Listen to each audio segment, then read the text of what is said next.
क्या आपको आपका एनुमरेशन फॉर्म मिल चुका है? सोच रहे हैं कैसे भरेंगे? तो भरने से पहले आप मेरे इस वीडियो को एक बार ज़रूर देखें ताकि आपको जो कन्फ्यूजन है वो कन्फ्यूजन ना रहे और आप अपने फॉर्म को बिना गलती का आसानी से भर सकें। हेलो दोस्तों, ये रहा एनुमरेशन फॉर्म का सैंपल जो मैंने भर के रखा है। तो आपको क्या करना है, ये जो ऊपर आप देख रहे हैं ये सब ऑलरेडी प्री फिल्ड रहेगा, आपको कुछ नहीं करना है। यहाँ पे आपका ओल्ड फ़ोटो रहेगा। उसके बाद आपको यहाँ करंट पासपोर्ट साइज एक फ़ोटो चिपकाना है, ठीक है। उसके बाद सबसे पहला जो ये है डाटा है डेट ऑफ बर्थ। पहले क्या है, दिन महीना फिर साल, तो उसी हिसाब से आप भर देंगे दिन महीना फिर साल, ठीक है। उसके बाद आपको भरना है आधार नंबर, ऑप्शनल है, भर देंगे तो बहुत अच्छी बात है। जो भी आपका आधार नंबर है आप यहाँ भर देंगे। उसके बाद आ जाता है मोबाइल नंबर, आपका अपना मोबाइल नंबर यहाँ उसी हिसाब से भर देना है। फिर आपको भरना है आपके फादर या गार्जियन का नाम। तो जो भी आपके फादर हैं, मैंने देखो अपना फादर का नाम भर दिया है, उसी हिसाब से आपको अपने फादर का नाम यहाँ पे भर देना है। फिर उसके बाद आता है गार्जियन का एपिक नंबर है, वो एपिक नंबर को आपको भर देना है अगर अवेलेबल है तो। फिर उसके बाद आपको आ जाता है मदर का नाम, ठीक है।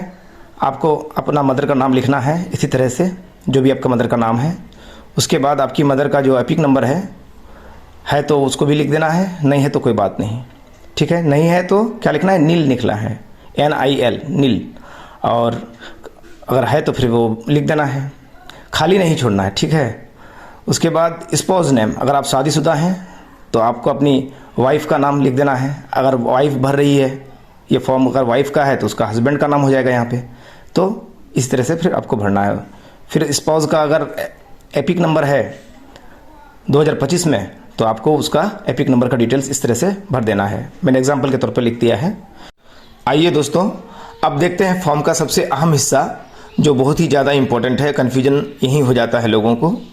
इधर लेफ्ट हैंड साइड में जो भरना है ये किसको भरना है, जिसका खुद 2002 में जिसका वोटर लिस्ट में नाम मौजूद है वो इधर लेफ्ट हैंड साइड में अपना भरेंगे।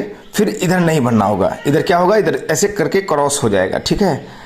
ठीक, तो अब यहाँ जैसे मैंने अपने लिए भरा है, मान लेते हैं कि मेरा नाम 2002 में था तो हम अपना नाम भर दिए यहाँ पे। फिर उसके बाद मेरा एपिक नंबर, उसके बाद ये एपिक नंबर कौन सा होगा, ये एपिक नंबर 2002 वाला, 2025 वाला नहीं, 2002 वाला। अगर सेम है तो कोई बात नहीं, अगर अलग भी हो सकता है। उसके बाद रिलेटिव नेम में आ गया वो।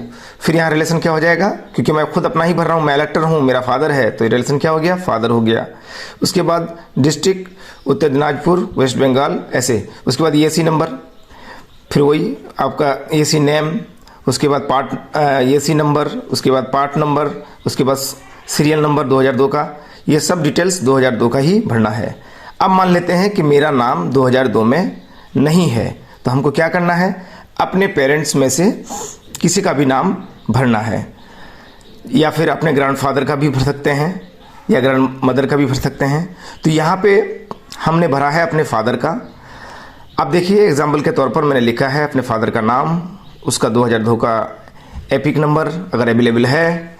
उसके बाद मेरे फादर का 2002 के वोटर लिस्ट में जो उनका रिलेटिव था उनका नाम मैंने लिखा है यहाँ पे। उसके बाद फिर अब यहाँ सबसे ज़्यादा जो कन्फ्यूजन वाली बात है यहीं आ जाता है, लोग रिलेशनशिप को लेके पूरा कन्फ्यूज हैं। कोई बोलते हैं कि फादर होगा क्योंकि हम फादर का दिखा रहे हैं, कोई बोलते हैं ग्रैंडफादर होगा। तो देखिए बात, हम लोगों को जैसा डायरेक्शन मिला है ट्रेनिंग के दौरान, हम एज पर डायरेक्शन ही बता रहे हैं कि यहाँ पे ग्रैंडफादर या ग्रैंड मदर होगा। क्यों, क्योंकि हम लोग को ट्रेनिंग में यही बताया गया है और बोला गया है कि आपको ग्रैंडफादर ही भरना है। कौन क्या बोल रहे हैं नहीं बोल रहे हैं उससे मतलब नहीं है। तो हम अपना ट्रेनिंग के बेसिस पे आपको बता रहे हैं कि यहाँ पे ग्रैंडफादर या ग्रैंड मदर ही होंगे।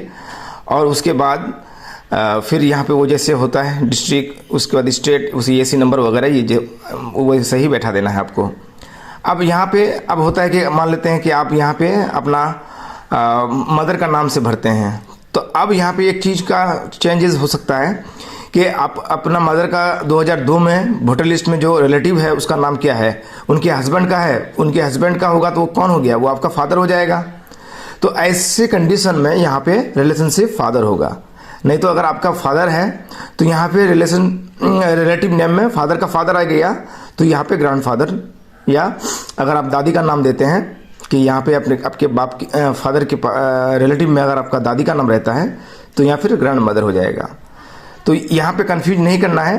अगर फादर का नाम आया फिर उसका रिलेटिव में फादर का फादर आया तो आपको ग्रैंडफादर देना है, और फादर के नाम के बाद अगर उसका रिलेटिव में मदर का नाम रहा तो आपको ग्रैंड मदर देना है।